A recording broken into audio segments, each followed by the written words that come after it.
بسم الله الرحمن الرحيم. تالتة اعدادي، ازيكم عاملين ايه؟ يا رب تكونوا بخير. بنكمل حل في كتاب الامتحان 2025 علوم الترم الأول. ما زلنا في الدرس الثاني من الوحدة الرابعة. ده آخر درس في منهج الترم الأول، درس التكاثر الجنسي والجنسي. هنحل تدريب 1 و2 على الدرس من كراسة التدريبات اليومية، والفيديو الجاي هنكمل حل أسئلة الكتاب. تدريب 1، دي صفحة 69. السؤال الأول، اختر الإجابة الصحيحة. 1، يختفي الفرد الأبوي عند حدوث التكاثر في البكتيريا ولا الخميرة ولا الهيدرا ولا نجم البحر؟ الفرد الأبوي بيختفي في التكاثر بالانشطار الثنائي. الانشطار الثنائي، لأن الفرد الأبوي بينشطر إلى 2 أو بينقسم إلى 2. طالما بينقسم إلى 2 فهو بيختفي. اللي بتكاثر في دول بالانشطار الثنائي هو البكتيريا لاختيار رقم ألف. أما الخميرة والهيدرا بيتكاثروا بالتبرعم. نجم البحر بيتكاثر بالتجدد. 2، من الشكل المقابل ما الذي يمثله الرقمين 1 و2؟ ده فطر الخميرة بيتكاثر بالتبرعم. دي الخلية الأم بيبدأ يظهر ليها برعم علشان البرعم ينفصل ويكون فرد جديد، ف2 ده البرعم. طيب 1 دي النواة بتاعة الخلية، نواة. إذن 1 نواة و2 برعم، الاختيار رقم ب. 3، الشكل المقابل يعبر عن عملية تحدث في إحدى الزواحف. أي مما يلي يعبر عن هذه العملية؟ هل العملية هي التجدد ولا التكاثر بالتجدد؟ وما نوع الانقسام الحادث فيها؟ هل هو انقسام ميوزي ولا انقسام ميتوزي؟ هنختار ايه؟ تعريف التجدد. تعريف التجدد: قدرة بعض الكائنات الحية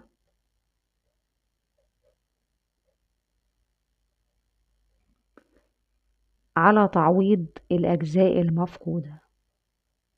على تعويض الأجزاء المفقودة، يعني الكائن الحي موجود وفقد جزء، هو هيعوض الجزء المفقود، ده التجدد. أما التكاثر بالتجدد قدرة الجزء المفقود. التجدد هو قدرة الكائن الحي نفسه إن هو يعوض الجزء المفقود منه.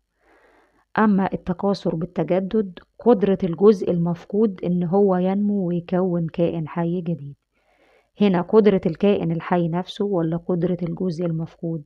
طبعا الكائن الحي اللي هو من أحد الزواحف موجود، هو فقد جزء فهو هيعوض الجزء المفقود، إذا ده تجدد. ده تجدد. طيب التجدد ده إن تكاثر جنسي ولا لا جنسي؟ هو ده بيحتاج فرد أبوي واحد، ده تكاثر لا جنسي. والتكاثر لا جنسي فكرته انقسام ميتوزي. إذا هنختار تجدد وانقسام ميتوزي لاختيار رقم ج، عملية تجدد وانقسام ميتوزي. السؤال التاني، إذا كان عدد الكروموسومات في أحد خلايا ذراع نجم البحر 2 كروموسوم، فما عدد الكروموسومات في كل خلية من الخلايا الناتجة عن تكاثره بالتجدد ولماذا؟ خلية الذراع. خلية الذراع دي خلية جسدية. الخلية الجسدية عرفنا إن هي بتنقسم انقسام ميتوزي. هو قال لي تكاثر بالتجدد. التكاثر بالتجدد ده تكاثر لا جنسي، والتكاثر اللاجنسي بيعتمد على الانقسام الميتوزي. عرفنا في درس الانقسام الخلوي إن الانقسام الميتوزي دي الخلية الأم هتنقسم ميتوزي إلى خليتين، في كل واحدة فيها نفس عدد الكروموسومات 2N. إذا ما عدد الكروموسومات في كل خلية من الخليتين الناتجتين زي الخلية الأم 2N. ولماذا؟ لأن خلية ذراع نجم البحر تنقسم ميتوزيا إلى خليتين، بكل خلية نفس عدد كروموسومات الخلية الأم اللي هو 2N. السؤال الثالث، ادرس الشكل المقابل ثم أجب. ما اسم هذا الكائن الحي؟ البكتيريا. وهو طبعا في الدرس موضح لي بالرسم البكتيريا وهي بتتكاثر بالانشطار الثنائي. الرسمة دي عندي في الدرس، دي البكتيريا الخلية الأم هتتكاثر لاجنسي بالانشطار الثنائي، هتنشطر إلى 2. ما نوع التكاثر الحادث فيه؟ ده تكاثر لاجنسي لأنه بيعتمد على فرد أبوي واحد. ده الفرد الأبوي الواحد بينقسم إلى 2. تكاثر لاجنسي الصورة بتاعته بالانشطار الثنائي،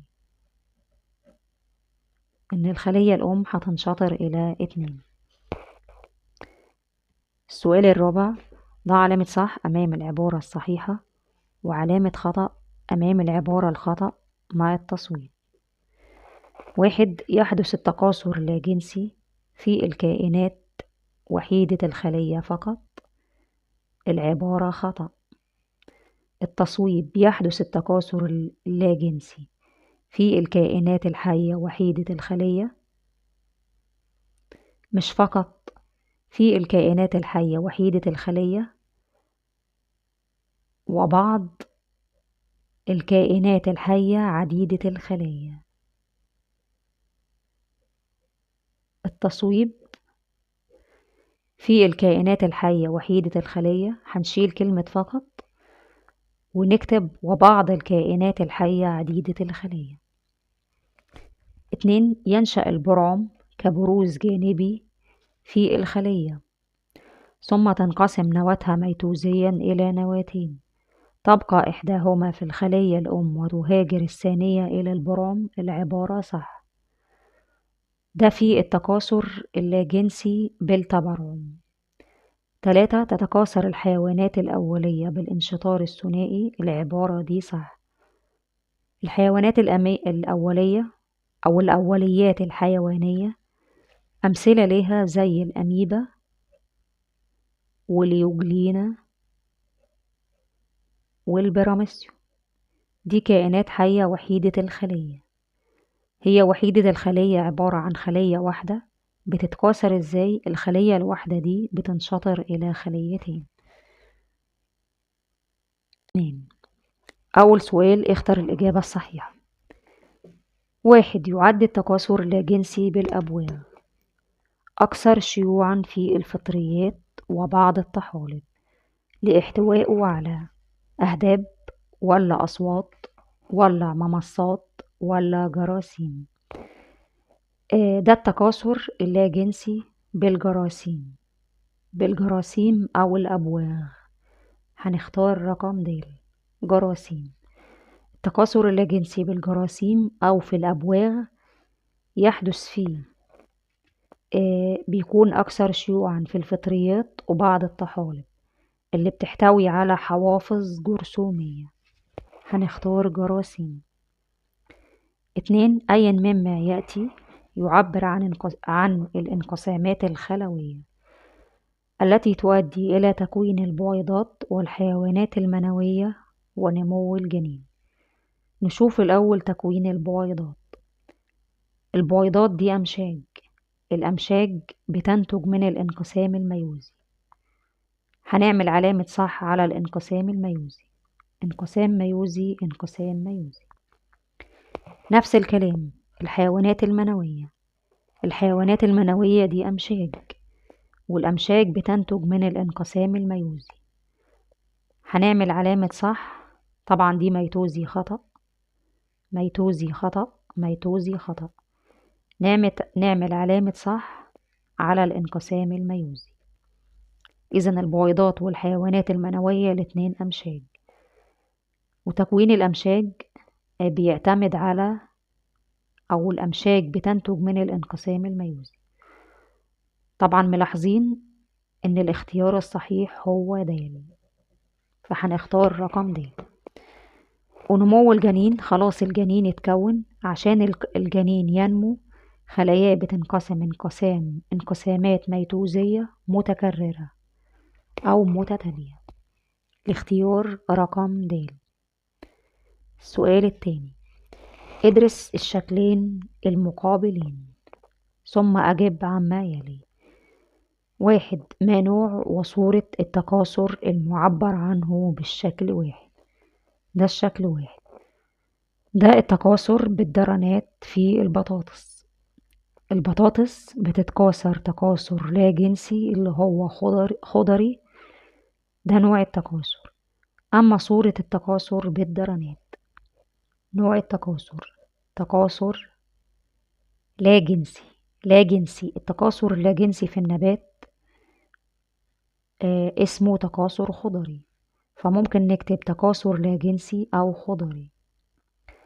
طيب التكاثر الخضري أو اللا جنسي، التكاثر الخضري اللي هو في النبات في طبيعي وفي صناعي. ذكر لي في الأرض إن في الدرس إن التكاثر الخضري في البطاطس ده طبيعي، تكاثر خضري طبيعي، ده نوع التكاثر. الصورة بتاعته بالدرنات. البطاطس بتتكاثر تكاثر خضري طبيعي بالدرنات. طيب اذكر اختلافين بين التكاثر المعبر عنه بالشكل 1 والتكاثر المعبر عنه بالشكل 2. الشكل 1 عرفنا ده تكاثر لا جنسي اللي هو في النبات بيسمى التكاثر الخضري. أما في الشكل 2 ده فردين، فرد مذكر وفرد مؤنث، ده تكاثر جنسي اللي هو بيحتاج فردين أبويين، واحد مذكر والتاني مؤنث. عايزين اختلاف واحد بين التكاثر اللاجنسي والتكاثر الجنسي. بنكتب أي اختلاف وليكن من حيث الصفات الوراثية للنسل الناتج. الشكل 1 الصفات الوراثية للنسل الناتج. شكل 1 ده تكاثر لا جنسي. في التكاثر اللاجنسي الصفات الوراثية للنسل الناتج مطابقة تماما للصفات الوراثية للفرد الأبوي. مطابقة تماما للصفات الوراثية للفرد الأبوي. طيب في الشكل 2، الشكل 2 ده تكاثر جنسي. الصفات الوراثية للنسل الناتج مالها بتجمع بين صفات الفردين الأبويين، تجمع بين صفات الفردين الأبويين.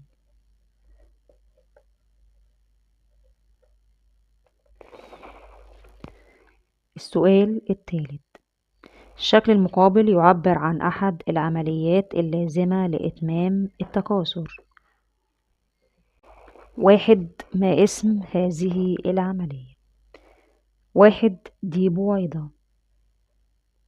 2 ده حيوان منوي